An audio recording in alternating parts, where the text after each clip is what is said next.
할렐루야. 우리 주님께 영광을 올려드립니다. 주님 영광 받으시옵소서. 아멘. 아멘. 저는 주님께 이렇게 영광을 돌릴 때 우리가 예배 찬양이 다 끝난 다음에 우리 하나님 앞에 기도를 올려드리고 끝났을 때 정말 그 모든 영광을 주님 앞에 올리며 박수를 드릴 때 거기에 제가 의미를 부여합니다. 그 마음의 기쁨과 정말 감사가 있어요. 이게 형식이 아니라 정말 그 모든 주신 은혜, 우리가 찬양할 수 있고 예배할 수 있는 은혜, 그 예배 가운데 찬양 가운데 부어주신 은혜, 또 말씀해 주신 모든 것들에 그 말씀해 주신 은혜, 이 모든 것들에 대해서 정말 하나님께 감사를 표현하고 싶어요. 정말 그 하나님께 뭔가 이렇게 우리 모두가 합해진 그런 것으로 영광을 돌리고 싶은 마음으로 여러분과 함께 박수로 주님께 영광 올려드립니다. 할렐루야. 할렐루야. 아멘. 주님 감사합니다. 아멘. 여러분 얼마나 감사해요. 그렇지 않습니까? 우리 짐재교회 예언이 너무 흔해서 여러분 이것이 그냥 늘 식상하죠. 근데 한번 생각해 보세요, 여러분. 주님이 예배 때마다 우리에게 이렇게 말씀해 주신다라는 것을 생각할 때 여러분이 그걸 그냥 흘려 듣지 말고 정말 여러분 마음으로 받아서 다시 새겨 들으며 묵상하면 정말 그 속에 진리가 있고 주의 뜻이 있어요. 그걸 우리에게 깨닫게 해주시는 하나님의 은혜, 그 우리를 향한 하나님의 그 보살핌과 호의. 여러분 꼭 뭘 좋은 걸 받아서 하나님이 주시는 좋은 선물을 받아서 하나님의 호의를 받았다라는 꼭 그것만이 아니라 우리를 깨우쳐 주시는 것이 또 하나님의 호의입니다. 그죠? 우리를 보살피시고 돌보시고 우리를 그냥 내버려 두지 않으시고 이렇게 깨우쳐 주시잖아요. 어떤 마음을 가져야 하는지, 뭘 추구해야 하는지, 내 삶의 방향이 어떠해야 하는지를 깨우쳐 주시는 거. 이게 얼마나 귀한 하나님 우리를 향한 호의입니까? 여러분 하나님의 호의를 받는 우리는 정말 행복한 자들인 거예요. 예. 그래서 그때마다 주시는 은혜를 놓치지 마시길 축복합니다. 그냥 오늘 또 금요 예배야 이렇게 하지 마시기 바랍니다. 예, 오늘이라는 날 가운데 한번 역사 가운데 단 한 번 드릴 수 있는 예배 시간이고요. 이 시간은 다시 오지 않는 시간입니다. 그렇죠? 그러니까 처음처럼 그리고 마지막처럼 우리가 그렇게 중심을 들여서 하나님을 예배해야 할 것입니다. 그럴 때 하나님이 우리에게 가장 귀한 것으로 정말 하나님 마음 깊은 곳에 있는 것으로 우리에게 부어주시는 것입니다. 그것을 여러분 받으셔야죠. 그죠? 우리의 예배는 이 설교 말씀을 듣는 이 시간만이 아니에요. 어떤 사람은 찬양은 예배가 아니라고 생각하고 그 찬양 막 이렇게 다 끝날 때쯤에 말씀 들으러 이렇게 오시는 분도 어떤 교회에는 있어요. 우리 교회는 없겠지만 어떤 교회는 있어요. 근데 여러분 그건 너무나 잘못된 생각이에요. 이렇게 앞에 주님을 높이고 찬양하는 이 예배, 이 시간이 정말 예배고요. 그 시작부터 축도 마치고 여러분이 마지막 주님 앞에 드리는 기도의 모든 시간이 다 예배로 드리는 거예요. 어느 한 부분만 딱 끊어서 그 시간이 예배다 이렇게 말하면 안 되는 거죠. 그래서 우리는 찬양을 통해 주님을 마음껏 높이고 그렇게 높임받는 주님이 또 우리에게 화답하시는 시간, 그것이 예언으로 임하기도 하고 말씀을 통해 여러분에게 깨닫는 것으로 임하기도 하고 또 감격으로 임하기도 하고 여러 것으로 주님이 여러분에게 화답해 주시는 거죠. 그러니까 예배는요 올라가고 또 내려오는 거예요. 그죠? 우리가 주님께 뭔가를 올려드리고 하나님 우리에게 뭔가를 부어주시고 내려주시고 이게 이렇게 같이 교통하는 시간이 예배이죠. 그런데 뭔가 그냥 이렇게 얻으려고만 하는 것으로 어떤 한 부분에 내가 중요도를 두고 말씀만 들으려고 한다. 그래서 집에서 예배하는 여러분 찬양 시간은 막 대충 이렇게 하시고 예배 말씀 시간에 내가 딱 앉아갖고 잘 듣는 거 이게 예배 잘 드리는 거다라고 생각하시는 거 어디서 배우셨는지 모르지만 성경 어디에도 그렇게 말씀하지 않아요. 그렇게 하는 거는 온전한 예배가 아닙니다. 그러니까 정말 여러분 내가 하나님께 먼저 나를 표현할 수 있는 시간, 그건 말씀 듣는 시간이라기보다는 찬양하는 시간이잖아요. 찬양 가운데 내가 내 입을 벌려서 주님을 높이고 또 감사의 고백을 하고 주님에게 믿음을 고백하고 그렇게 하잖아요. 말씀 시간은 주로 여러분이 수동적으로 이렇게 듣는 거잖아요. 그죠? 듣는 거예요. 적극적으로 능동적으로 여러분이 여러분의 믿음을 표현하는 사랑을 표현하는 그 시간은 사실은 찬양 시간이죠. 경배 시간이죠. 그때 여러분이 마음껏 여러분을 표현할 수 있는 거, 하나님 앞에 여러분 자신의 중심을 표현할 수 있는 시간인 거죠. 그렇게 여러분이 뭔가를 했을 때 위로부터 하나님께서 거기에 화답해서 여러분에게 부어주시는 것들이 있는 거죠. 앞에 거 없이 어떻게 여러분이 뭔가를 막 하나님이 막 여러분에게 넘치게 부어주시기를 바라나요? 그건 조금 욕심 아닐까요? 내가 먼저 주님 앞에 마땅히 그분을 경배하고 높이는 게 당연하지 않습니까? 하나님은 신이시고 우린 피조물인데 하나님이 우리한테 와서 잘 보여야 되나요? 하나님 우리한테 와서 막 뭔가 아부하셔야 되나요? 설득하셔야 되나요? 그렇지 않아요. 우리가 하나님 앞에 예배하고 엎드리고 찬양하는 게 그분을 높이는 게 마땅한 것입니다. 그것이 우리가 해야 할 피조물로서의 당연한 것이죠. 당연한 것이죠.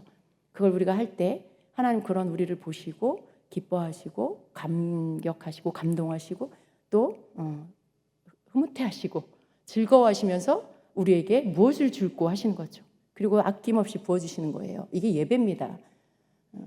여러분 예배를 통해서 우리가 하나님을 감격시킬 수 있는 거죠. 하나님을 감격시켜드리고 내가 하는 어떤 표현과 중심의 고백과 이런 것이 하나님의 마음을 감동케 하고 그리고 하나님 마음을 막 열어 제끼는 거죠. 우리가 하나님 마음을 막 열어 제껴서 하나님 마음의 안에 있는 거 그 사랑과 그 축복과 그런 모든 것들이 막 쏟아져 내리게 하는 거.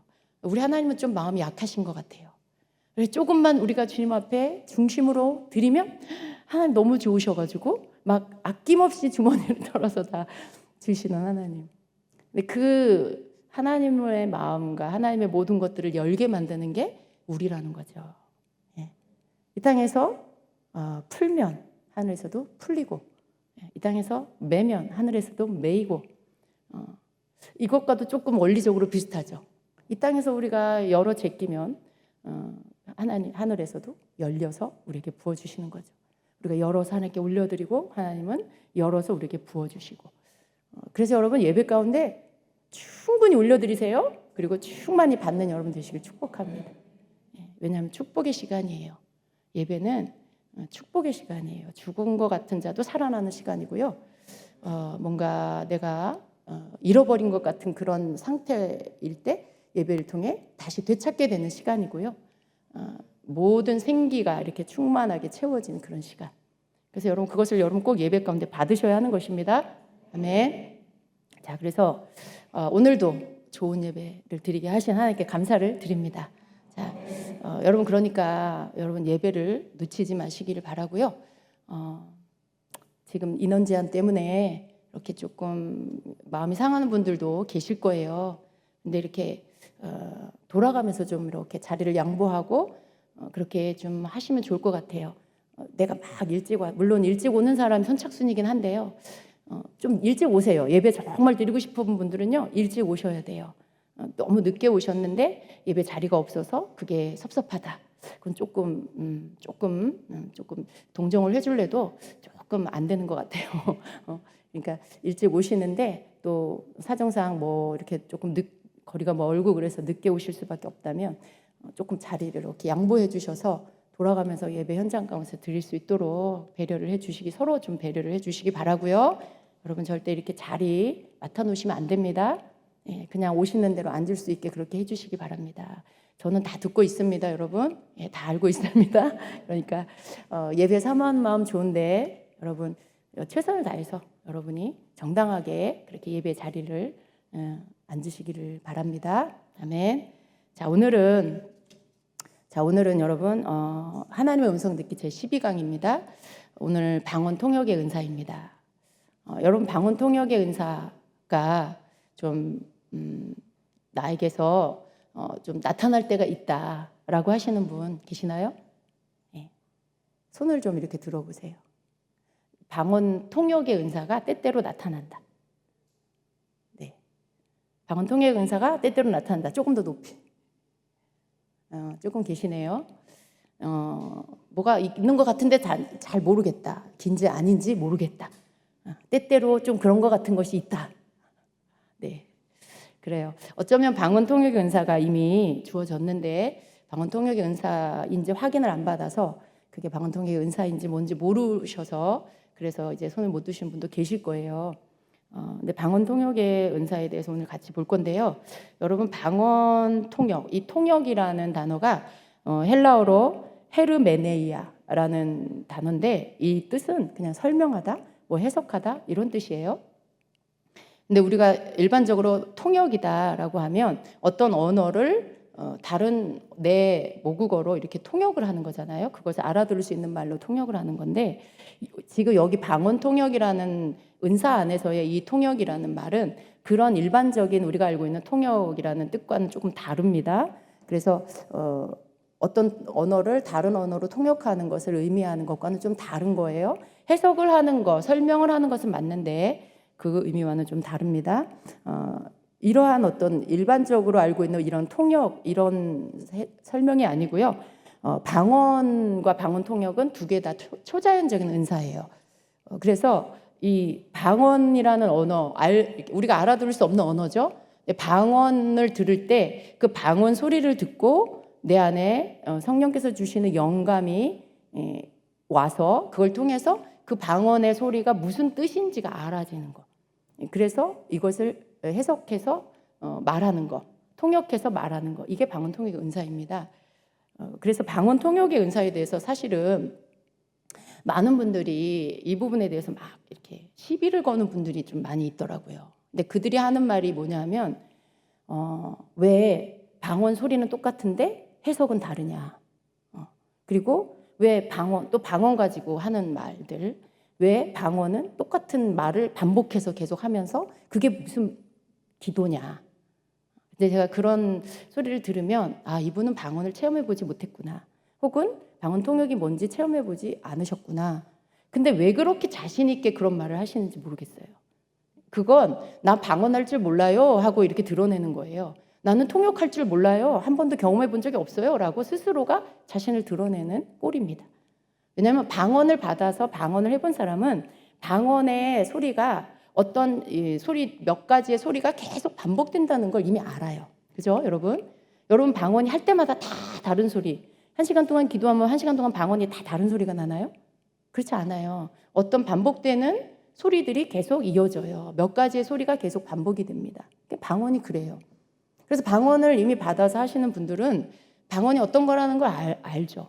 근데 방언을 해보지 않고 받아보지 않았기 때문에 방언에서 반복되어지는 어떤 소리들에 대해서 그게 무슨 방언이 기도냐 이렇게 비난을 해요. 그럼 방언을 모른다라는 뜻이죠. 그리고 방언 통역도 그렇게 몇 가지 반복되는 그 소리에 대해서 그걸 그 소리의 어떤 소리를 분석하고 그걸 지금 예를 들어 칼랄라 칼라세 케레레 이런 방언이 나왔다. 그럼 카는 무슨 뜻이고 랄랄라는 무슨 뜻이고 이렇게 풀어지는 게 아니에요. 방언은. 통역은 그런 게 아니에요. 그러니까 일반적으로 외국어를 통역할 때는 그 단어의 뜻이 있고 그런 다 있잖아요. 문장에 공식적으로 그 문법에 의해서 모든 세계의 사람들이 같이 통용하는 그 문법, 그 문장에 해석하는 방법이 다 자기 모국어로 해석하는 그 규칙이 있는 거죠. 근데 방언은 그런 게 아닙니다. 방언은 100% 영감으로 받는 거예요. 그 통역을. 그래서 성령께서 알려주셔야만 그 통역의 뜻을, 그 방언의 뜻을 알 수가 있습니다. 그건 내가 뭘 이렇게 골몰이 생각한다고 분석한다고 되는 일도 아니고요. 그렇게 해서 사람의 어떤 지혜나 방법으로 알아지는 게 아닙니다. 전적으로 그냥 성령께서 영감을 주시고 그 뜻이 무엇인지 해석해 주시고 알게 해 주셔서 알아지는 게 방언 통역입니다. 그래서 일반적인 통역과는 전혀 다르다라는 걸 우리가 이해해야 합니다. 많은 분들이 자꾸만 이 통역을 일반적인 외국어 통역과 동일하게 자꾸 거기다가 올려놓고 비교를 하면서 자꾸 그것을 잘못됐다라고 그래서 방언 통역에 대해서 비난을 해요. 그런데 여러분 그건 정말 성경 자체를 부인하는 행위와 똑같다는 걸 아셔야 됩니다. 왜냐하면 성경에서는 방언과 방언 통역에 대해서 이미 설명을 하고 있어요. 그런데 내가 그것을 부인한다면 성경을 부인하는 거죠. 그렇게 되면 성령님의 행하시는 일들 자체를 부인하는 것이 되기 때문에 굉장히 조심해야 하는 것입니다. 함부로 그렇게 하면 안 되는 것입니다. 방언 통역도 다른 은사들과 같이 성령께서 그 뜻하신 대로 나누어 주시는 거고요. 그런데 우리는 방언을 한다라면 이제 방언 통역을 구해야 합니다. 왜냐하면 방언을 하는 자는 통역하기를 기도하라고 말씀하고 있기 때문에 그렇습니다. 그래서 방언을 여러분이 하고 그리고 방언 통역이 나타날 때 방언 통역이 되어지는 부분들 뭐 오늘 같이 나눌 것이지만 통역이라는 건 내가 생각해서 만들어내는 게 결코 아니기 때문에 방언을 듣게 됐을 때 혹은 내가 방언을 말하게 되고 난 뒤에 나에게 알아지게 되는 한국말, 내가 알아들을 수 있는 말로 이렇게 오는 거, 영감으로 오는 거, 그냥 그것이 내 안에서 올라오는 거, 그냥 알아지는 거, 이것이 통역입니다. 그런데 그게 통역인지 바른 통역인지 어떻게 알 수 있을까요? 대부분 통역이 되어졌을 때 방언을 한 그 사람이 거의 분별할 수 있습니다. 예. 자신이 이렇게 예를 들어 누군가가 통역을 해준다면 통역해주는 사람의 통역을 들을 때 방언하는 사람이 그 통역이 맞는지 들을 수 있고 이렇게 분별할 수 있고 어느 정도 그렇습니다. 물론 100% 맞아 이렇게 다 분별이 안 되는 부분도 있을 수 있어요. 왜냐하면 영에서 나오는 영의 기도이기 때문에 내가 혼이 아직 의식하지 못한 어떤 더 넓은 영역의 기도가 통역이 될 수도 있기도 해요. 그러나 알아요. 그 사람이 자기 영이 알아요. 이것이 내 기도의 통역이라는 걸 그 영이 어느 정도 알 수가 있습니다. 자, 그래서 방언 통역은 이렇게 일반적인 그러한 언어가 갖는 문법과 어휘 체계를 갖고 있지 않다라는 거. 그래서 방언 통역을 한다는 게 문장이나 문자로 이렇게 번역하는 것이 아니라는 걸 먼저 이해를 하셔야 돼요. 자꾸 그거 갖고 이렇게 따지시면 안 됩니다. 그런 규칙으로 하는 게 아니라는 걸 이해하는 게 가장 중요합니다. 그리고 이것이 초자연적인 은사라는 걸 이해해야 돼요. 이걸 사람의 말로 어떻게 하는 건지 설명해봐라. 이론적으로 설명해봐라. 어떻게 설명해요? 여러분, 지식의 말씀의 은사를 설명해봐라. 어떻게 그런 것들을 받았냐? 어떤 식으로 그것이 오는 거냐? 어떻게 받았냐? 라고 말할 때 뭐라고 말해요?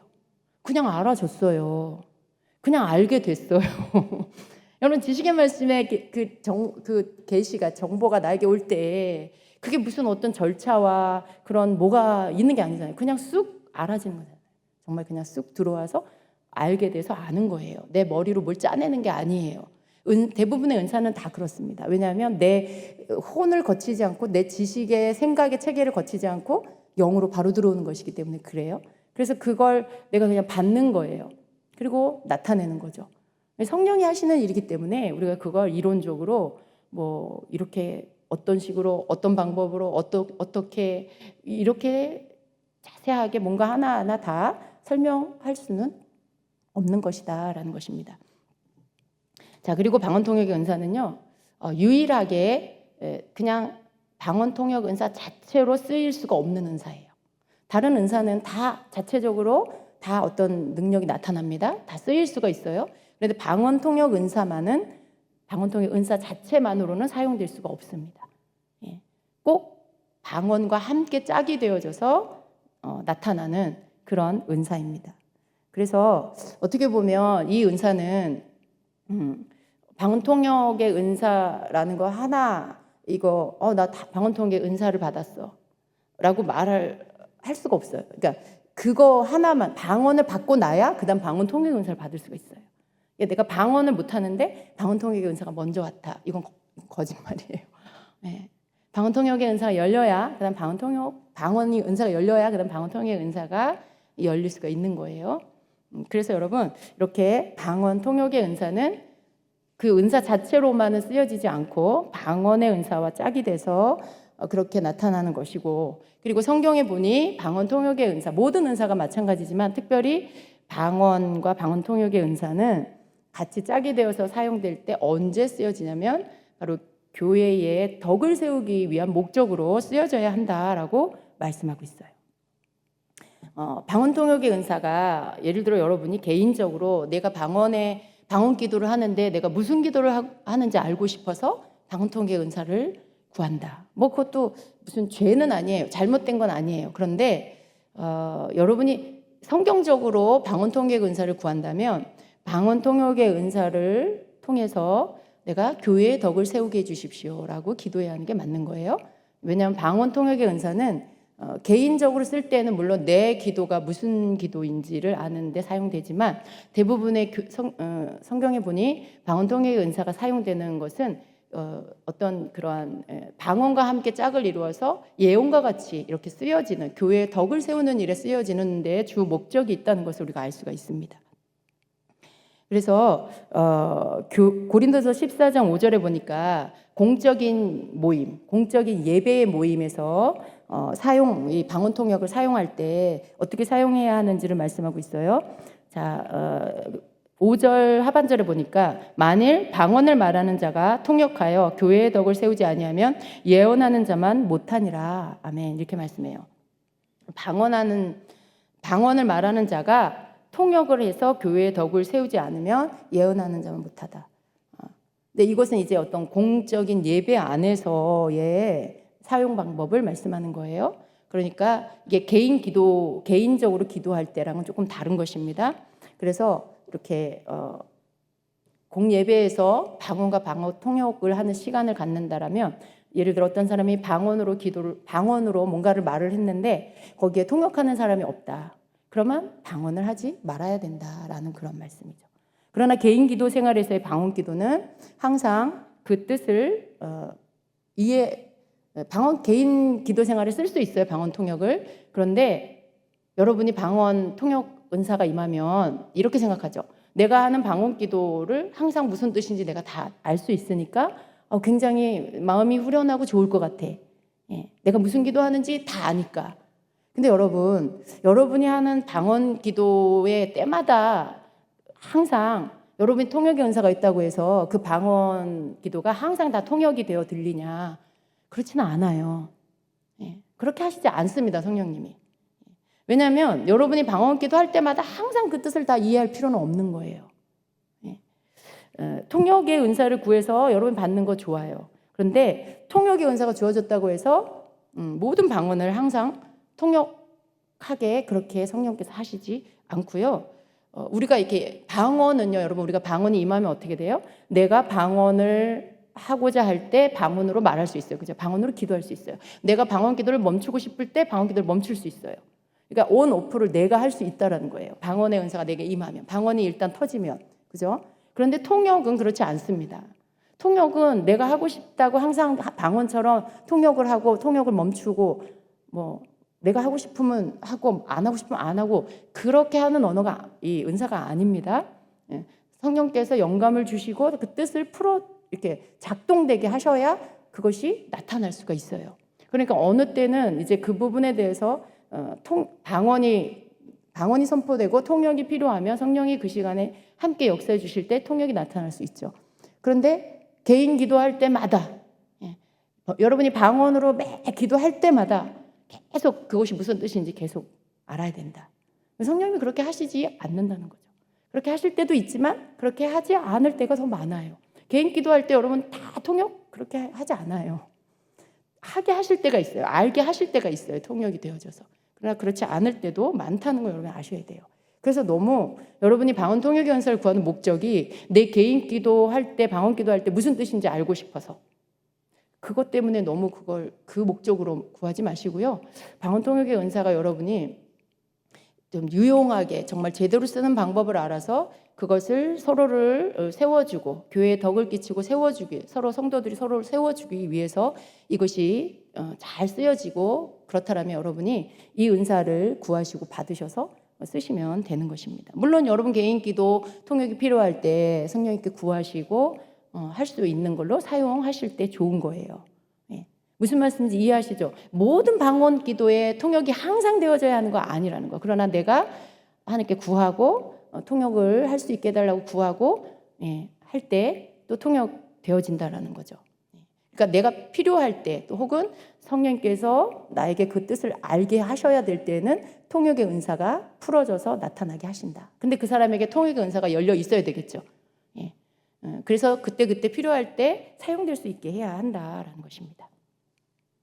자, 방언의 통역이 다 필요하지 않는 이유가 고린도전서 14장 2절에 방언을 말하는 자는 사람에게 하지 않고 하나님께 하나니라고 말씀해요. 그러니까 우리의 방언 기도가 정말 사람에게 하는 게 아니에요. 그러니까 나 잘 알아들으려고 하는 것도 아니고 누군가에게 들려주려고 하는 것도 아니고 하나님께 하는 기도예요.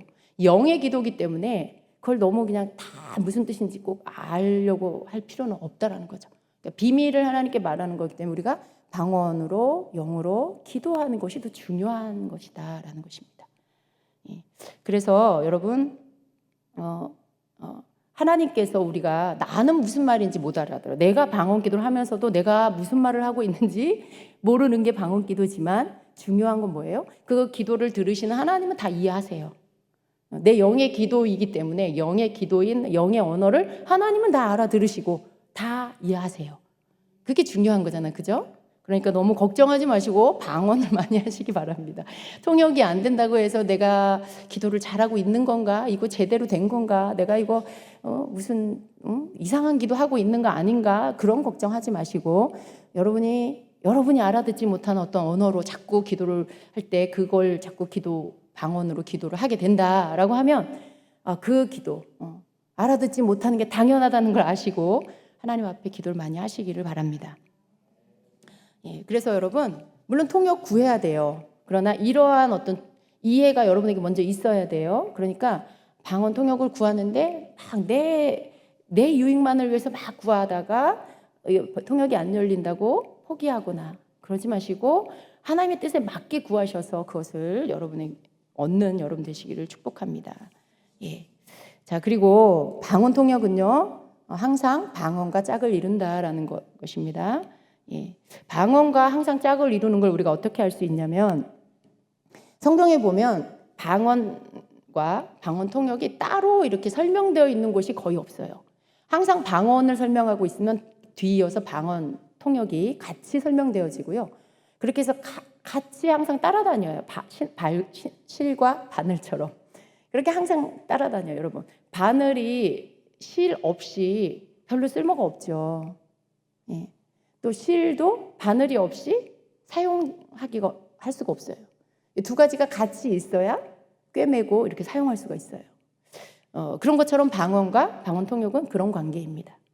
성경에 보니까 고린도전서 우리가 앞에서 읽은 말씀에도 보면 다 방언과 방언 통역을 묶어서 말씀하고 있어요. 방언을 말하는 자가 통역하여 교회의 덕을 세우지 아니하면, 자, 방언을 설명하는데 통역을 설명하는데 방언에 대한 언급이 있고요. 또 고린도전서 12장 30절에도 이렇게 말씀하죠. 다 병 고치는 은사를 가진 자이겠느냐? 그 위에서부터 이렇게 설명인데요. 다 방언을 말하는 자이겠느냐? 다 통역하는 자이겠느냐?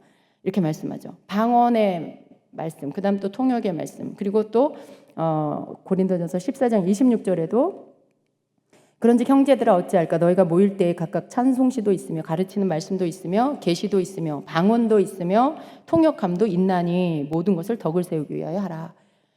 그러니까 방언에서 끝나지 않고 항상 통역이 그 뒤를 이어서 따라오면서 함께 이렇게 나타나고 있어요. 또 27절에도 만일 누가 방언으로 말하거든 두 사람이나 많아야 세 사람이 차례를 따라하고 한 사람이 통역할 것이요. 이렇게 말씀하고 있어요. 그러니까 방언, 이게 공예배, 공적인 모임 안에서 방언이 쓰여질 때에는 항상 통역과 함께 그것이 사용되어져야 된다라는 것, 그것을 아주 강조하고 있어요. 성경에서는. 여러분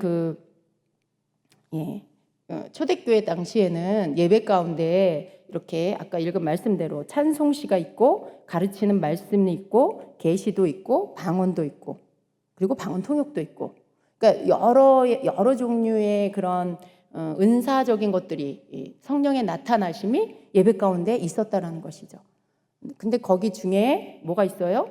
방언이 있고 방언 통역이 있었다는 거죠. 예를 들어 어떤 사람이 이렇게 방언이 임해서 나타나서 감동이 와서 막 일어나서 방언을 이렇게 말하는데 저쪽에서 그 방언을 듣고 통역이 임해서 통역을 한다는 거예요. 근데 그게 어떤 개인적인 통역이 아니고 방언이 아니고 전체 회중을 향한 교회 공동체를 향한 방언이고 방언 통역이라는 거죠. 그래서 그렇게 공예배 가운데 행해지는 방언과 방언 통역은 항상 교회 공동체에 교회에 덕을 끼치기 위해서 그렇게 사용되어야 한다라는 것을 말씀하는 거예요. 만약에 전체 예배를 드리는데 어떤 사람이 일어나서 방언을 했는데 어떤 사람이 일어나서 통역을 하는데 이걸 사적이고 개인적인 통역으로 이렇게 방언하고 통역한다. 그렇게 했을 때 여러분 전체 회중 가운데 이게 덕이 되지 않는 경우가 많습니다. 그래요, 여러분. 어떤 때 보면 이렇게 집회를 할 때 보면 어떤 목사님은 한 사람에 대한 예언을 이렇게 회중 예언을 할 때가 있잖아요. 그래서 지명해서 예언을 하는데 어떤 한 사람에 대한 예언을 전체 회중 예배 함께하는 예배 가운데 10분 이상을 그 사람을 향해서 예언을 한다. 개인적인 사적인 예언을. 그럴 때 여러분 나머지 사람들 어떨까요? 아, 은혜로울까요? 여러분 굉장히 너무 좋을까요? 대부분 처음에는 막 집중해서 듣다가 시간이 지나면서 어때요? 점점 나랑 상관이 없는 그냥 오직 저 사람만을 위한 말씀이야. 그러니까 어떻게 해요? 딴 짓을 하게 되고 집중하지 않게 돼요. 그건 모든 사람에게 덕을 끼치는 것이 아니라는 뜻이죠. 그것은 사적으로 개인적으로 할 때는 그렇게 하는 거죠, 당연히. 그런데 전체 회중 공예배로 함께 모이는 예배 가운데서는 그렇게 물론 회중에 한 사람에 대해서 예언할 수 있어요. 그러나 아주 짧게 해야 되겠죠. 제가 경험한 바로는 저희가 이렇게 할 때가 있었잖아요. 근데 많은 경우에 그 사람만을 위한 예언이 아니고 듣는 모든 사람들에게 은혜를 끼치는 때가 많았다라고 저는 생각이 됩니다. 맞나요? 네, 아니라도 뭐 할 수 없어요. 네. 그런데 그것이 굉장히 시간이 짧죠. 한 사람을 향해서 하는 예언이 아주 짧은 시간이에요. 만약에 제가 한 사람에 대해서 아주 긴 시간 동안 계속 그 사람을 예언하고 있다라면 아마 회중 전체가 이렇게 산만해지고 흐트러져 버릴 거예요. 그러니까 그렇게 하면 전체적으로 교회 전체에 그 시간에 덕을 끼칠 수가 없다라는 말씀인 거죠. 그래서 지금 고린도전서 14장에서 가르치는 이 방언과 방언 통역에 대한 가르침은 공예배, 공적인 모임 안에서 방언 통역을 어떻게 사용해야 하는지를 설명하고 있는 것입니다. 덕을 끼치게 모든 것을 덕을 세우기 위해서 해야 한다라는 말씀인 거죠. 그래서 여기에서도 보면 방언과 방언 통역이 짝이 되어져서 항상 같이 언급되고 있다라는 것을 볼 수가 있습니다. 또 그리고 방언 통역의 은사를 주시는 이 목적을 한번 같이 보겠습니다. 예. 여러분 방언 통역의 은사를 주시는 목적은 바울이 고린도전서를 볼 때 14장에 바울은 우리가 읽어보면 뭐라 그래요? 예언하기를 더 사모해라 막 이렇게 말씀하고 있잖아요. 그런 걸 보면 바울은 예언 은사를 참 좋아했나 보다 이렇게 생각할 수가 있는데 꼭 그런 뜻이 아닙니다. 바울이 개인적으로 예언의 은사를 더 선호했다 뭐 그런 뜻이 아니고요. 방언만 하고 통역을 하지 못하면 이것이 예언만 못하기 때문에 교회의 덕을 세우지 못하기 때문에 예언을 더 사모해라. 예언하기를 더 사모해라 라고 한 거예요. 만약에 방언은 하는데 통역을 못한다. 그럼 교회의 덕을 끼치기가 어렵겠죠. 그런데 예언의 은사는 어때요? 예언의 은사 한 가지만으로 교회의 덕을 끼칠 수가 있어요. 또 예언의 은사는 예언의 은사 받은 그 사람 혼자서 완성할 수가 있어요. 하나님 주시는 것들에 대한 말을 다 풀어서 사람들에게 알아들을 수 있게 해주고 그 속에 있는 메시지를 전해주고 그래서 은혜를 끼칠 수 있죠. 그런데 방언이나 방언 통역은 그렇지 않아요. 방언은 무슨 말인지 못 알아들어요. 방언 자체만으로는 덕을 끼칠 수가 없고 통역은 통역 자체만으로 쓰여지지가 않으니까 누군가가 방언을 한다면 누군가는 통역을 해야 하고 그리고 이 두 가지가 같이 있어야만 이 은사를 통해 교회에 덕을 끼칠 수가 있어요. 그러니까 여러분 어때요? 굉장히 예언보다는 좀 어려울 수 있어요. 예. 방언이 나타났는데 통역이 안 나타났어. 그럼 쓸 수가 없는 거예요. 그런데 예언이 누군가에게 임하면 그 예언 자체만으로 이미 그 가운데 하나님이 하시고자 하는 것들을 다 완성할 수가 있는 거죠. 그래서 바울은 예언하기를 더 사모해라 라고 말씀한 거예요. 그래서 여러분 이렇게 바울이 은사에 대해서 가르칠 때 중점을 둔 게 뭐냐면 교회에 덕을 끼치는 목적으로 해라라는 거죠. 교회에 덕을 끼치기 위해서 그렇게 은사를 추구하고 사용해라라는 것을 계속 강조하고 있습니다. 그러니까 여러분 동일하게 우리도 어떻게 해야 돼요? 은사를 추구하는 목적이 뭐가 돼야 돼요? 교회에 덕을 끼치기 위해서. 네. 그러니까 교회 여러분이 만약에 여러분이 예언의 은사를 받았어요. 여러분이 뭐 어떤 은사, 계시의 은사들이 여러분에게 있어요. 그래서 예언을 통해서 누군가에게 말을 하는데 그 사람을 세워주는 게 아니라 그 사람을 막 절망하게 만든다. 예. 그러면 여러분 그건 교회에 덕을 끼치는 게 아니에요. 그 사람을 향해서 막 어떤 판단하는 예언, 막 뭔가 그 사람을 비난하는 그런 예언, 그게 예언인지 모르게 잘못된 것 같아요. 그런 거는. 근데 그런 말들을 막 예언이라고 하면서 막 한다. 그럼 여러분 그 사람을 세워주는 게 아니잖아요. 그냥 죽이는 거잖아요. 그죠? 교회에 덕을 끼치는 게 아니에요. 교회에 덕을 끼친다라는 건 한 사람을 다시 소송케 하는 거예요. 다시 힘을 주어서 일어나게 하는 거예요. 예, 그러한 것들이 교회 여기저기에서 나타날 때 교회에 덕을 끼치는 거예요. 회중 예배 가운데 선포되어진 예언의 말씀을 통해 성도들이 힘을 얻고 소망 가운데 믿음을 가지고 더 일어나게 된다. 힘을 얻게 된다. 그때 그게 교회에 덕을 끼친 거예요. 예. 믿음이 없었고 절망이었는데 소망을 갖고 일어나게 됐다. 이게 교회에 덕을 끼치는 거예요. 근데 그 반대적인 것들이 나타난다. 그건 덕을 끼치는 게 아니에요. 해를 끼치는 겁니다. 그런 용도로 은사가 사용되면 안 된다는 것입니다. 이 말은요, 여러분, 은사로 하나님이 주시는 성령의 은사는 사람을 절망시키거나 사람을 낙담시키는 그런 것이 그런 요소가 은사 안에 없다라는 말이기도 해요. 그죠? 은사 자체가 교회에 덕을 끼치는 목적으로 사용이 돼요. 세워주기 위한 목적으로 사용이 돼요. 그런데 어떤 사람이 은사를 사용하는데 그 사람이 시험 들어서 교회 안 나와. 그 사람이 이제 굉장히 절망 가운데, 낙담 가운데 그냥 실망했어.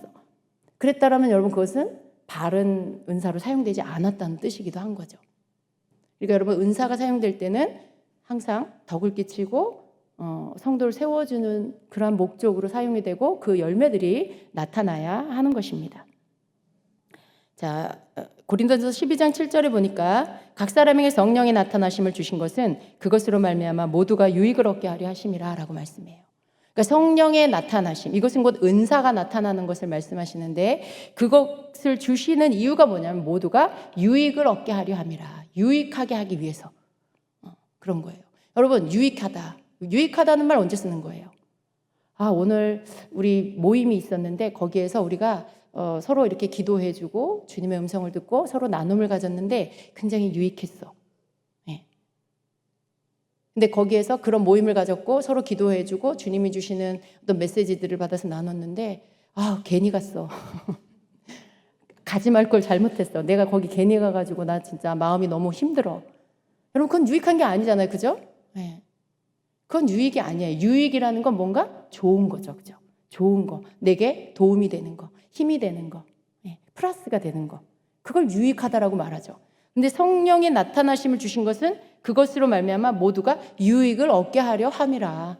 그러니까 은사를 주시는 이유, 은사가 나타나게 하시는 목적이 뭐냐면 모든 사람을 유익하게 하시기 위한. 이게 목적이기 때문에 은사 자체가 그것을 주는 도구다라고 말할 수가 있는 거죠.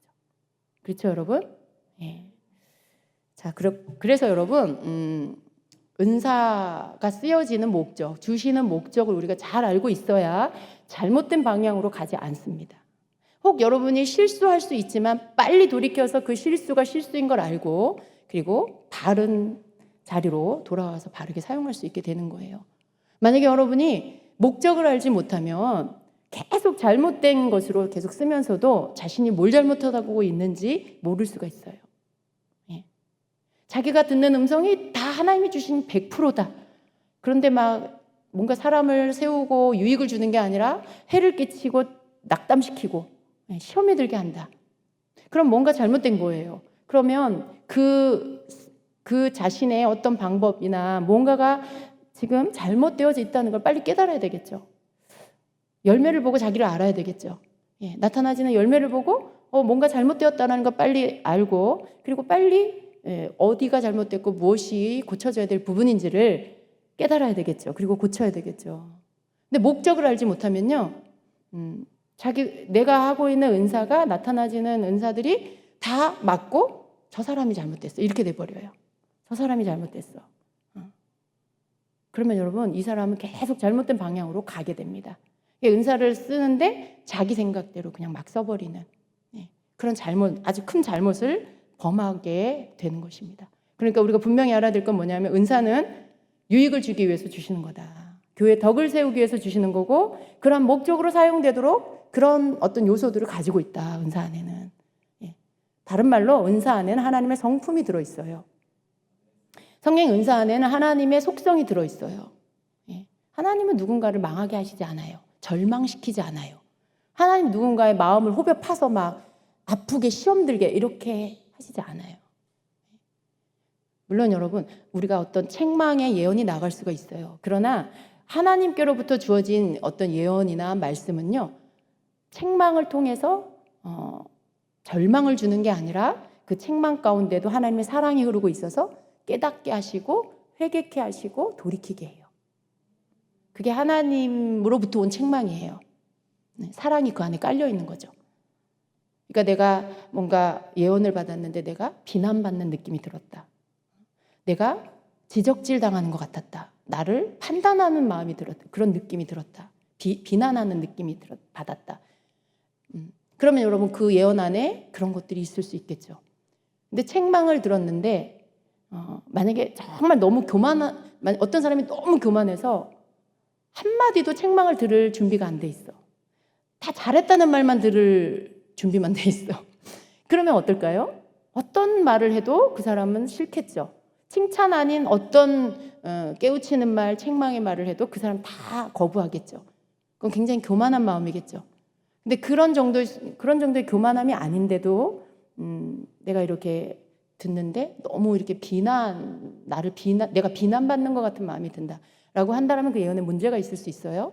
그럴 때 여러분 그 열매를 통해 자신을 이렇게 돌아볼 수 있고 고칠 수 있어야 한다라는 것입니다.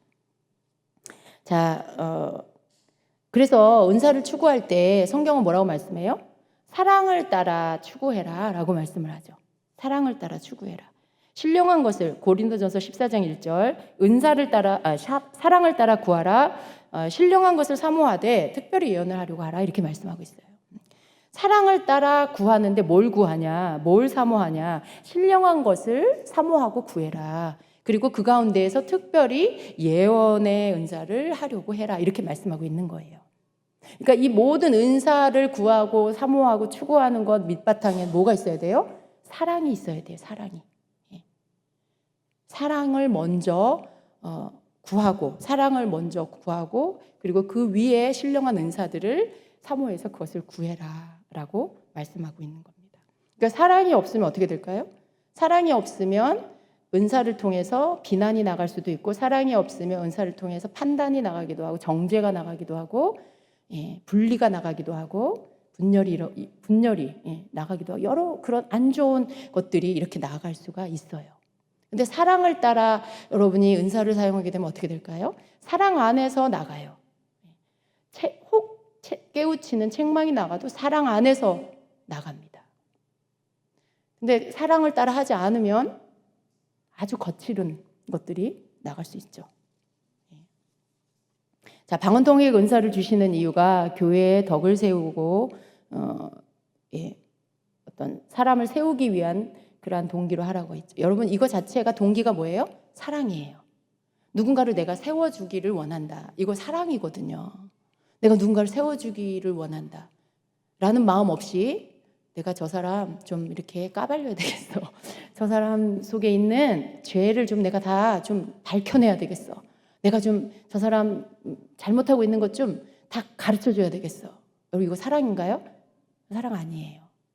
내가 저 사람을 지금 판단하려고 잣대를 딱 들고 있는 거죠. 그리고 내가 가지고 있는 은사를 사용해서 이걸 무기 삼아 저 사람을 내가 좀 헤집으려고 하는 거죠. 여러분 이건 굉장히 악한 동기예요. 우리를 판단하실 수 있는 분은 하나님밖에 없죠. 하나님 우리에게 은사를 주셔서 은사를 사용하게 하시는 목적이 뭐라고요? 그 사람을 살리고 세워주기 위한 목적. 그것을 위해서 은사를 쓰라고 하시는 겁니다. 근데 이 목적에서 내 마음이 비껴나 있다. 내가 저 사람 좀 버르장머리 좀 고쳐야 되겠어. 이거 사랑 아니에요. 이럴 땐 하면 안 돼요, 여러분. 내가 저 사람 좀 깨우쳐줘야 되겠어. 이럴 때 하면 안 돼요. 어떻게 하면 저 사람을 좀 도와줄 수 있을까? 어떻게 하면 좀 더 주님의 마음을 알아서 그 마음을 알 수 있게 해줄까? 어떻게 하면 저 사람에게 힘을 줄까? 어떻게 하면 저 사람에게 소망을 줄까? 어떻게 하면 사랑으로, 주님의 사랑에 눈 떠서 사랑으로 회복되게 할까? 뭐 이런 마음의 동기. 여러분, 이런 마음의 동기라면 얼마든지 쓰세요. 근데 그거 아니면 멈추세요. 쓰지 마세요. 그것을 지금 말씀하고 있는 겁니다. 방언통역의 은사도 마찬가지라는 거예요. 교회의 덕을 세우기 위해서 사랑의 동기를 가지고 방언하고 방언통역의 것을 사용하라라는 것입니다. 그래서 여러분, 어떻게 하는 게 덕을 끼치는 거고 어떻게 하는 게 세워주는 건지, 어떻게 하는 게 교회의 덕을 세우는 거고 성도들을 세워주는 건지를 잘 알고 계셔야 돼요. 자, 오늘 아까 우리 주님의 말씀 가운데 주님이 뭐라고 말씀하셨죠? 너희가 나에게, 너 자신들에게 너에게 맞추라고 하지 말아라 그러셨죠, 그죠? 너희가 내게 맞춰라라고 하셨어요. 주님한테, 주님 좀 저한테 맞춰주세요. 저 이거 이렇게 원하는데 이것 좀 맞춰주세요. 주님 뭐라 그러세요? 아니, 네가 나에게 맞춰라고 하시는 거죠. 당연히 그럴 권리가 주님께 있죠. 그 권위가 주님께 있죠. 우리가 누군데 주님께 나에게 맞추라고 말해요? 건방지게. 여러분, 그건 굉장히 건방진 태도잖아요. 주님을 굉장히 함부로 하는 태도예요. 우리는 주님을 좀 경외해야 돼요. 우리가 주님을 경외한다는, 경외라는 단어 안에는 하나님을 두려워한다, 주님을 두려워한다라는 뜻이 관해 있어요. 하나님을 두려워할 줄 알아야 돼요. 우리가 주님께 나를 맞추는 것, 그것은 모든 거에 다 적용이 되는데, 은사를 사용할 때도 내 뜻대로, 내 목적대로, 내가 생각한 대로 은사를 쓰려고 하는 게 아니라 하나님 말씀대로, 하나님 뜻대로 은사를 사용하려고 하는 게, 그것이 주님께 맞추는 겁니다. 그것이 주님께 맞추는 거죠. 내가 나에게 주님이 은사를 주셨지만 이 은사를 통해서 일하시는 분은 주님이시죠. 이 은사를 통해 주님은 주님의 뜻을 이루시려고 하는 거죠. 내 뜻을 이루시려는 게 아니에요. 은사를 사용하는 나를 유익하게 하려는, 단지 그 목적으로 쓰는 게 아니라는 거죠. 주님께 나를 맞출 때 그것은 곧 내가 주님의 뜻에 맞게 은사를 사용하는 것, 이게 내가 주님께 나를 맞추는 그러한 것입니다. 자, 고린도전서 14장 12절. 그러면 너희도 신령한 것을 사모하는 자인즉 교회의 덕 세우기를 위하여 풍성하기를 구하라. 우리가 은사 구하는 거 잘못된 거 아니에요. 신령한 거 구하는 거, 여기서 신령한 건 은사를 말하는데 은사를 사모하는 것이 잘못된 거 아니에요. 단 뭐예요? 교회의 덕 세우기를 위해서 풍성하기를 구해라 라고 말씀합니다. 은사가 없어, 난 은사 안 구해, 은사 없어도 돼, 이거 성경적이지 않다는 말씀이에요. 교회 덕 세우기 위해 풍성하게 해주십시오라고 구하라라고 말씀하고 있습니다. 그러니까 어떻게 해요? 방언을 한다라면 방언을 말하는 자는 통역하기를 기도할지니라고 말씀. 내가 방언을 받았어, 방언 은사를 받았어. 그러면 통역할 수 있게 해주십시오라고 기도해야 한다라고 말씀하고 있습니다. 그러니까 그것을 구하는 게 잘못된 거 아니에요. 자, 방언 통역의 유익이 뭘까요? 여러분, 방언 통역의 유익을 고린도전서 14장에 보면은요, 계속 뭘 말씀하냐면 공예배 시에 방언 통역이 주는 유익을 말씀하고 있어요. 그래서 방언이 통역되면 예언의 효과를 가져오기 때문에 그것으로 인해 교회의 덕을 세우게 되고, 또 예언이라는 것은 뭐예요? 권면하고 덕을 끼치고 그 다음에 안위하는 거, 이러한 것이 예언의 은사가 하는 일입니다. 그러니까 방언과 방언의 방언 통역이 되어지면 이렇게 덕을 세우고 권면하고 안위하는 이러한 역할을 하게 되기 때문에, 그렇기 때문에 방언 통역이 공예배 때 사용이 되면 예언하는 효과를 가져온다라는 것이죠. 그런데 통역을 하지 않는 방언은 어떻게 될까요? 남이 알아듣지 못하게 되죠. 다른 사람들이 못 알아들어요.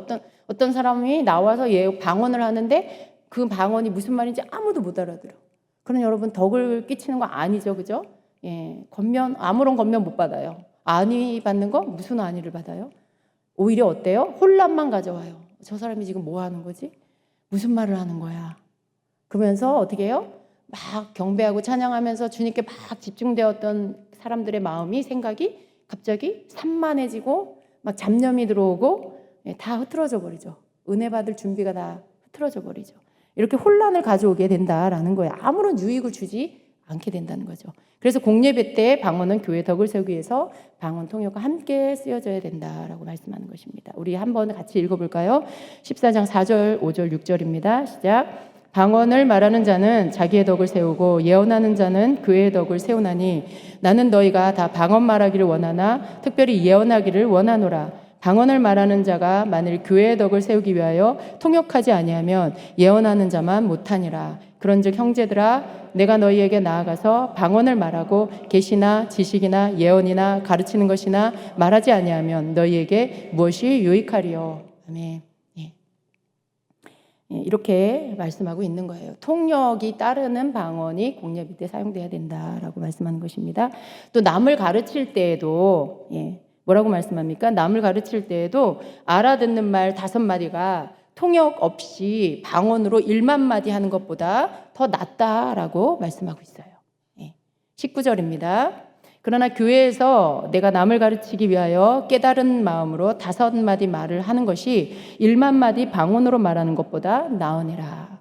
이 말씀도 통역이 따르지 않는 방언에 대한 말씀이에요. 이것도 개인 기도할 때 쓰는 방언을 말하는 게 아니라 모임 안에서 공적으로 사용되어지는 방언에 대한 말씀입니다. 개인 기도할 때에는 얼마든지 사용하라고 말씀하고 있어요. 여러분, 내가 누군가를 가르치는데 내가 묵상하고 큐티하고 묵상하면서 하나님 말씀에 깨달은 게 있어요. 5마디로 말할 수 있는 아주 짧은 메시지를 주님께 받을 수 있겠죠.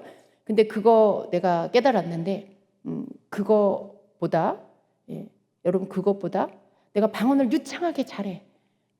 막 1시간, 2시간, 3시간 동안 방언할 수 있어. 근데 여러분 그렇게 1만 마디의 방언으로 내가 방언을 너무 잘하니까 방언으로 막 그 사람에게 가르친다. 아무 소용없다는 말이에요. 그 1만 마디 방언보다 오히려 내가 깨달은 말씀으로 5마디 말하는 게 그 사람에게 유익하다라고 말씀하는 거예요. 그러니까 통역 없는 방언은 모임 안에서 통역 없는 방언은 아무짝에도 쓸모가 없는 그런 은사가 된다라는 거죠. 그러나 개인으로는 어떻게 해요? 얼마든지 자기와 하나님 앞에 방언으로 말하라라고 말씀하고 있죠. 개인으로는 얼마든지 괜찮은 거예요. 그러니까 여러분 이렇게 방언과 방언 통역이 쓰여지는 건 개인 기도 생활에서 하는 방언을 제외한 나머지 예배나 설교나 강의나 모든 가르침 그런 것들에서 다른 사람에게 뜻을 전달하는 어떤 모임에서든지 방언이 아무리 놀라운 은사일지라도 방언 하나만으로는 말하는 것은 아니다.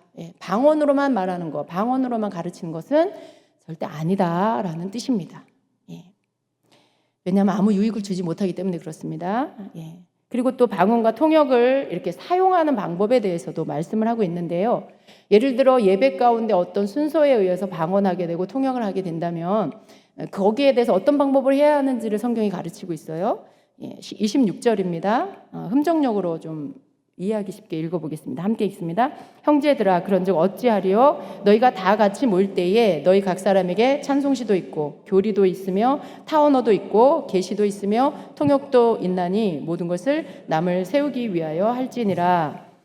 27절 만일 어떤 사람이 알지 못하는 언어로 말하거든 2사람이나 많아야 3사람이 순서대로 하고 한 사람은 통역할 것이요 만일 통역하는 자가 없으면 그는 교회 안에서 잠잠하고 자기와 하나님께 말할 것이니라. 아멘. 여기 어떤 사람이 방언 알지 못하는 언어 이거 방언이죠. 방언을 말하거든 2사람이나 많아야 3사람이 순서대로 하고 그리고 한 사람은 통역해라라고 말씀해요. 그러니까 이렇게 모임 가운데 방언하고 통역을 하는 시간을 갖는다라고 하면 2사람이나 3사람 정도를 지명해서 그 2사람이나 3사람이 순서대로 돌아가면서 방언을 하라는 거예요.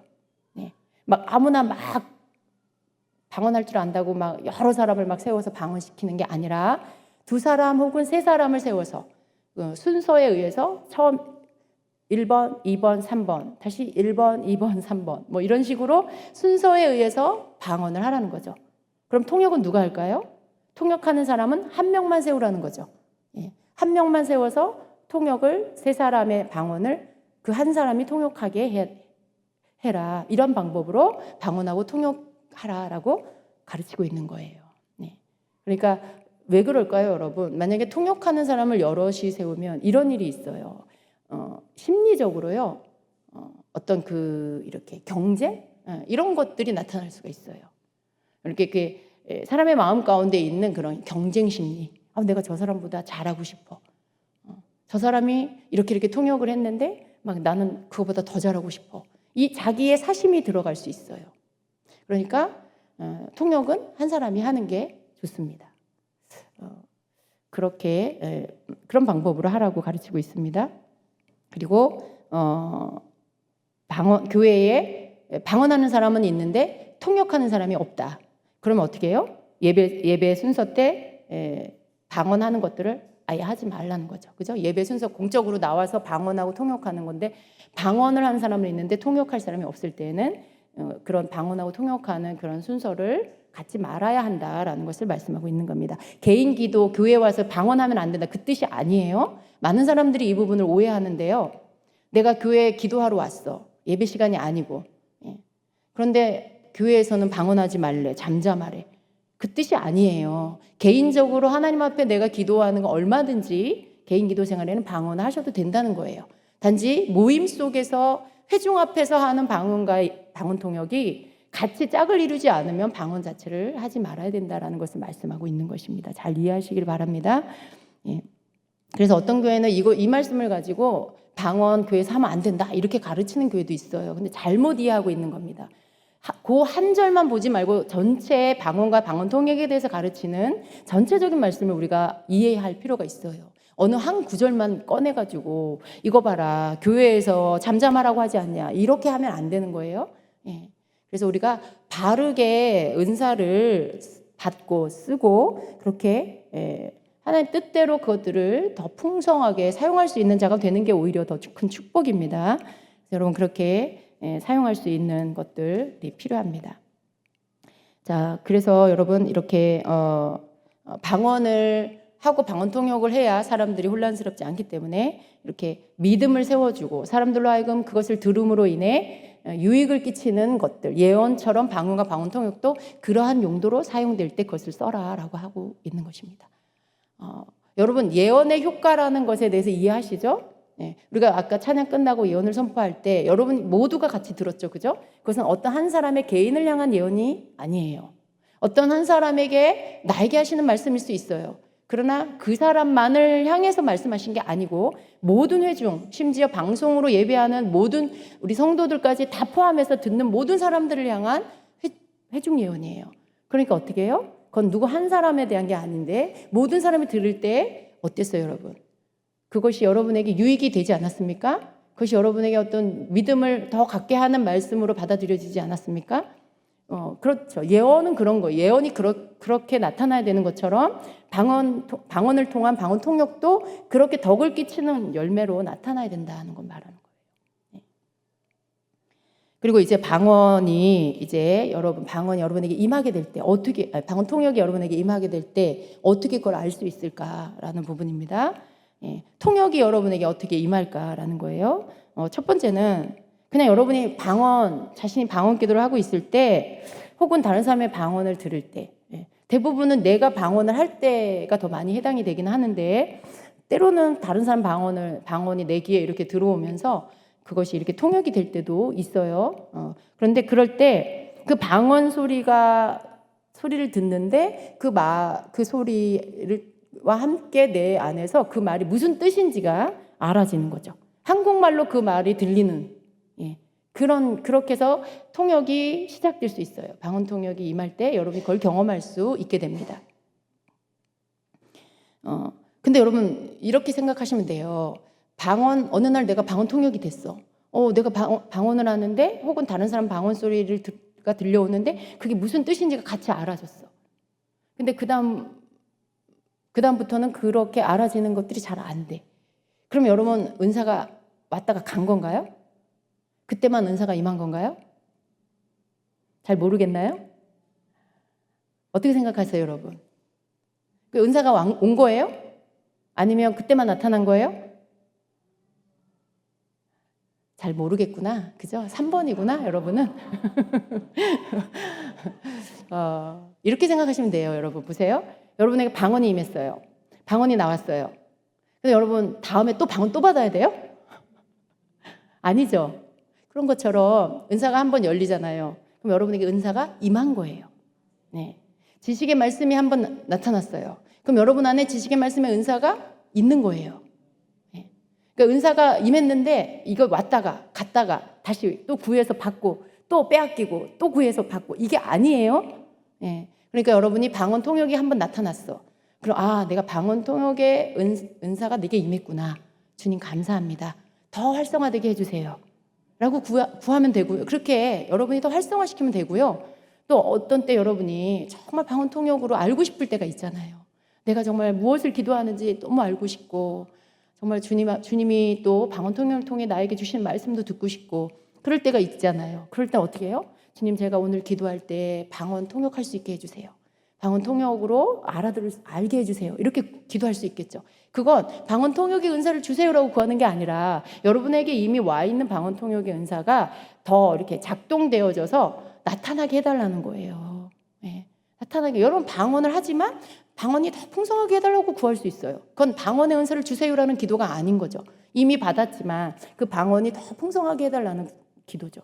그런 것처럼 방언 통역도 여러분이 그렇게 할 수 있는 거예요. 그러니까 한번 여러분에게 방언 통역의 은사가 나타났다. 그럼 방언 통역의 은사가 임했다라고 이해하시면 됩니다.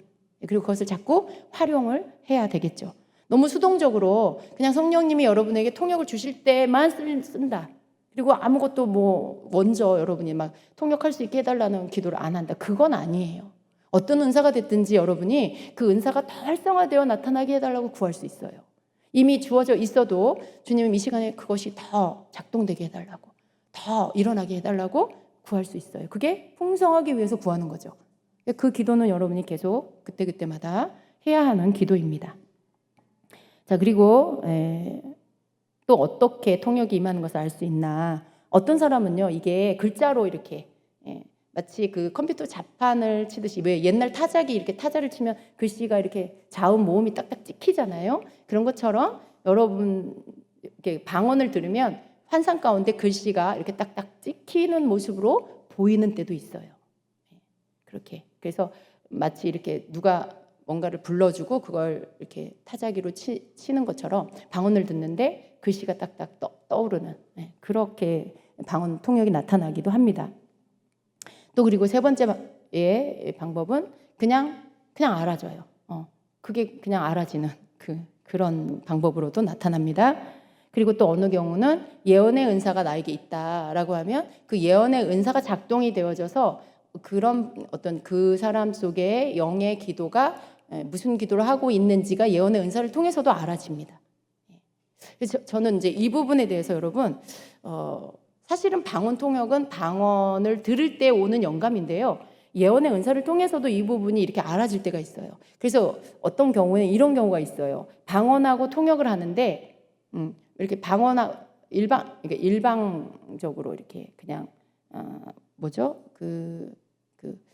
동시 통역. 그러니까 방언은 계속하고 통역도 계속하고 이런 통역으로 할 때 어떤 경우에 이제 통역이 막 나가면 이 사람이 방언을 막 하다가 어떨 때 잠깐 쉴 때가 있어요. 왜냐면 너무 힘들어서 그냥 계속 방언을 말해야 되니까 쭉 하다가 어느 때 이렇게 잠깐 쉴 때가 있는데 어떤 경우에는 이 사람이 방언을 안 하고 있는데도 통역이 나갈 때가 있어요.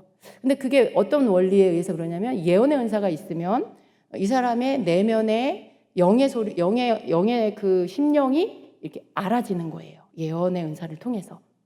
그래서 아직 방언을 안 했는데도 그것이 읽어지는, 그 마음이 읽어지는, 그래서 그것이 이렇게 심령의 그 사람 기도가 통역이 되어지는 경우들이 있어요. 근데 이런 경우는 제가 이렇게 경험해 볼 때 어떤 경우냐면 기름 부음이 충만할 때.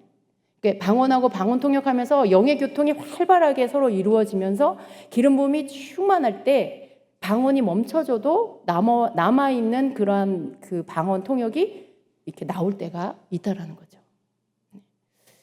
그렇게 되시길 축복합니다. 그렇게 되시길 축복합니다. 그런 거 있잖아요, 여러분. 뭔가 이렇게 막 그 엔진을 이렇게 경운기 뭐 이렇게 수동으로 시동을 거는 어떤 기계를 생각할 때 그걸 이렇게 막 돌렸어요. 그러다가 시동이 걸렸어요. 그랬는데 점화가 이루어서 시동이 됐는데 이걸 놓았는데도 계속 돌아가는 경우가 있잖아요. 이게 막 돌리다가 손을 뗐는데도 얘는 계속 돌아가는 뭐 그런 거랑 비슷한 것 같아요. 뭔가 막 작동돼서 돌아가다가 방언이 멈췄는데도 계속 방언 통역은 나오는 그런 경우는 이제 예언의 은사가 있을 때 그 안에서 영의 교통이 이루어지면서 나오게 되는 경우이라는 것입니다. 자, 그리고 이제 우리가 방언 통역에 대해서 조금 더 이해가 필요한데요. 이게 두 사람이 짝을 지어서 방언 통역을 할 때 두 사람의 영의 교통이 이루어지는 거예요. 그리고 그 가운데 은사가 활성화되는 거예요. 한 사람이 방언을 할 때 통역하는 사람은 방언하는 사람의 영의 생각을 영감으로 알아지게 돼요. 영의 교통이 이루어지면서 그리고 방언하는 사람을 향한 하나님의 음성을 방언을 들으면서 통역으로 이렇게 알게 되는 이것이 되어져요. 방언 통역은 방언하는 사람의 그 기도, 그 영의 기도가 뭔지가 알아지고 그걸 통역하게 되고 그리고 또 한 가지가 그 안에 들어있는 구성 안에 한 가지가 뭐냐면 또 하나님께서 이 방언하는 사람에게 주시는 예언의 메시지가 통역이 되어져서 나오고 이렇게 되어집니다. 그렇지만 이건 공식은 아니에요. 반드시 꼭 그렇다. 그렇지는 않아요. 어떤 경우는 이 사람의 기도만 통역이 될 때가 있어요. 그리고 또 어떤 경우는 기도는 통역이 안 되고 예언의 메시지만 통역이 될 때도 있어요. 그런 때도 있어요. 그러니까 이거는 뭐 어떤 딱 공식이 있다 그런 건 아니고 그때그때마다 다르게 또 나타나기도 합니다. 또 두 번째는 방언 통역을 통해서 방언하는 사람을 향한 하나님의 뜻이 나타나기도 하고 또 방언하는 사람의 어떤 문제나 필요 이런 것들이 알아지기도 해요. 통역을 통해 그런 것들이 나오기도 합니다. 그래서 방언 통역에 예언의 효과가 있다라고 말하는 것입니다. 또 세 번째는 방언 통역은 외국어를 통역하듯 단어나 문장을 해석하는 것이 아니라는 거, 그걸 꼭 잘 이해하셔야 합니다. 그래서 방언을 하는데 방언은 되게 짧은데 반대로 방언 통역은 길 수가 있어요. 그리고 또 방언은 되게 길게 했는데 방언 통역은 또 짧게 나올 수도 있어요. 그래서 통역에 대한 이해가 없는 사람들이 이걸 가지고도 시비를 걸어요. 어떻게 그렇게 짧게 말했는데 무슨 통역은 그렇게 길게 나오냐. 어떻게 그렇게 나오는 걸 어떻게 해요. 그리고 이렇게 길게 말했는데 무슨 통역이 그렇게 짧으냐. 낸들 하냐고요. 이건 그냥 영감으로 이렇게 그때 주시는 것을 하기 때문에 이 사람이 지금 길게 말했어. 그 문장이 뭐야. 이렇게 지금 길이가 이만큼이야. 그러면 해석도 이만큼이어야 돼. 그런 사람의 생각이 섞이는 게 아니에요. 어떻게 그걸 말할 수가 있어요? 영적으로 이 사람의 영의 소리를 듣고 그걸 영감으로 알아서 말을 하는데 성령께서 할 수 있게 해주셔야만 할 수 있는 건데 그걸 사람이 어떻게 조절을 하냐고요. 길게 말했으니까 길게 통역이 나오고 짧게 말했으니까 짧게 통역이 나오고 그걸 사람이 조절할 수 있는 게 아니에요. 이건 그냥 주어지는 초자연적인 은사인 것입니다. 근데 실제로 여러분 되게 방언이 긴데 통역이 되게 짧게 나올 수 있고요. 또 방언이 굉장히 짧은데 통역은 또 길게 나올 수 있어요. 저는 이렇게 이해합니다. 어떤 사람이 방언을 이렇게 시작을 하면 이게 이제 여러분 그런 거예요. 제가 이제 자꾸 기계에다 비유를 하는데 처음에 시작할 때 좀 뻑뻑하잖아요, 여러분. 그죠? 뭔가 이렇게 자연스럽지 않고 아주 부드럽지 않은 뻑뻑한 상태일 수 있어요. 그런데 이게 한참 하다 보면 어때요? 좀 더 자연스러워지죠. 그런데 결국은 이런 것 같아요. 방언을 하잖아요. 그럼 방언의 시작이 있고 끝이 있죠. 근데 이 중간에 방언이 이렇게 나오는데 좀 자연스럽지 않게 뻑뻑하게 나오다가 초반, 중반쯤 가서 이제 막 자연스럽게 풀어져 나올 수 있어요. 그러면 방언 통역은 방언도 그렇고 방언 통역도 그렇고 여기에서 여기까지가 있는 거예요. 이 사람 내면 안에 들어있는 영의 기도가 있는 거예요. 근데 이걸 어떤 경우에 앞에 것은 좀 버벅거리면서 하고 뒤에 것은 좀 더 빠르게 하지만 이건 한 통인 거죠. 그러니까 통역도 어때요? 처음에는 조금 어설프게 나오다가 이게 같이 영이 이렇게 풀어지면서 뒤에 가서 앞에 것까지 같이 다 나와서 하나의 통을 이루는, 그러니까 전체를 볼 때 한 통을 이루는 것일 수 있어요. 저는 그렇게 이해가 돼요. 왜냐하면 제가 실제로 해봤을 때 이게 자연스럽게 풀어지는 이 지점이 있어요. 처음에는 좀 서로도 좀 낯설죠. 서로도 뭐 이 사람이 방언하고 통역해. 방언하면 조금 좀 어설플 수 있잖아요. 어색하잖아요. 나 혼자 맨날 기도하다가 사람들 앞에서나 혹은 누구 앞에서 내가 방언을 한다. 그럼 방언 소리 내는 걸 좀 부끄러워하는 사람도 있고 어색해하는 사람도 있어요. 그러면 이게 영적인 온전한 소리라기보다는 뭔가 내 의식이 좀 섞여 있어서 방해를 받는 그런 단계일 수 있어요. 근데 그게 조금 지나면서 이제 집중하게 되고 방언에 집중하게 되면 방언의 소리가 더 힘이 있어지고 속도감이 붙고 더 자연스러워지죠. 그러면 통역도 같이 영향을 받아요. 그러다 보니까 어떻게 해요? 점점 이렇게 바뀌어집니다. 그러니까 결국은 그 시간에 처음과 끝에 한 통이 있는데 이것을 뭐 짧게 길게 뭐 길게 짧게 뭐 이런 식으로 나누어지긴 하지만 결국 이 전체 메시지가 전달되는 거, 이게 중요한 그런 영향을 받는 것 같아요. 설득력이 있나요? 네, 그냥 제 체험에서 정리를 해보면 좀 그런 영향이 있는 것 같아요. 그러니까 그 사람이 영적으로 은사에 집중하는 지점이 있어요. 처음엔 조금 뻑뻑하고 점점 집중되어지고 점점 자연스러워지고 깊어져요. 그리고 잘 나오고 풀어지고 이런 것들이 있습니다. 처음부터 잘하지 않아요. 그리고 네, 조금밖에 안 남았습니다. 이제 그리고 방언의 소리는 대부분 몇 개의 소리가 이렇게 반복이 되는 거고요. 그래서 같은 발음, 같은 소리일지라도 해석은 다르게 나올 수 있다는 거예요. 그래서 일반적인 외국어 해석 방법과는 좀 다르다라는 것입니다. 그리고 방언 통역은 방언을 들을 때 들어오는 영감입니다. 때로는 하나님께서 비밀로 해주셔야 할 부분들은 통역이 나오지 않을 때도 있다라는 것입니다. 자, 그리고 방언 통역의 방법에는 이렇게 동시 통역, 한 사람은 방언하고 계속 그 방언 소리를 들으면서 한 사람은 같이 통역하고, 그러니까 같이 두 소리가 함께 나오는 동시 통역하는 방법이 있고요. 또 일방 통역, 그냥 일방 통역, 방언을 듣고 그리고 통역을 해줘요. 그리고 또 방언을 듣고 통역을 해서 주고받는 거예요. 주고받고 방언하고 통역하고 방언하고 통역하고 이런 식으로, 이런 방법도 있습니다. 그리고 대화식 통역이 있어요. 그러니까 이 사람이 방언하는 소리를 쭉 들어요. 그리고 듣는 가운데 주시는 어떤 그 내용에 대해서 통역하는 사람이 다 듣고 나서 그것을 이제 정리해서 전달해 주는 방식, 이런 방식으로 할 때도 있어요. 근데 이 방법도 나는 동시 통역으로 해야지, 나는 뭐 대화식으로 해야지, 그걸 결정하기보다는 그때그때마다 주어지는 것들이 다른 경우들이 많아요. 어떤 때는 동시 통역을 하려고 해도 그게 잘 안 되고 그냥 대화식으로 풀어지는 경우들이 있어요. 그때는 그렇게 해야 되는 거죠. 그래서 여러분, 방언 통역에 대한 부분들이, 저는 사실 이거 한 30분이면 끝날 줄 알았거든요. 근데 생각보다 시간이 되게 많이 걸렸는데 사실 이게 그렇게 뭐 긴 얘기는 아닌데 이렇게 길어졌는데, 아무튼 여러분, 방언 통역에 대한 부분도 여러분에게 먼저는 이해가 필요하고요. 그리고 그래서 여러분에게 방언 통역을 여러분이 구하게 됐을 때 이것을 가지고 여러분이 제대로 사용하는 것들이 필요합니다. 그런데 제대로 구하고 제대로 쓰기 위해서는 기초가 잘 놓여져야 돼요. 그죠? 왜 구해야 하는지, 어떻게 써야 되는지, 이런 것들이 여러분에게 잘 놓여져야 은사가 임하고, 그리고 그 은사를 목적대로 사용할 수가 있습니다. 그리고 잘못되지 않는 그러한 안전한 길에 여러분이 서 있을 수 있게 되는 것입니다. 방언 통역 은사 사모하십니까? 시간이 좀 더 많으면 이제 우리가 이렇게 실습을 해보면 좋은데요. 왜냐하면 이렇게 말씀을 듣고요, 우리가 활성화를 할 때 그때 또 이렇게 은사가 임하기도 하거든요. 그래서 이렇게 좀 할 수 있으면 좋은데 시간이 지금 많이 가서 잠깐, 여러분 그래도 어차피 우리가 기도 들어갈 건데 우리가 이 시간에 좀 여러분 해보기를 원하십니까? 그냥 여러분 이렇게 앞에 나와서 하는 이건 조금 아직은 이른 것 같고요.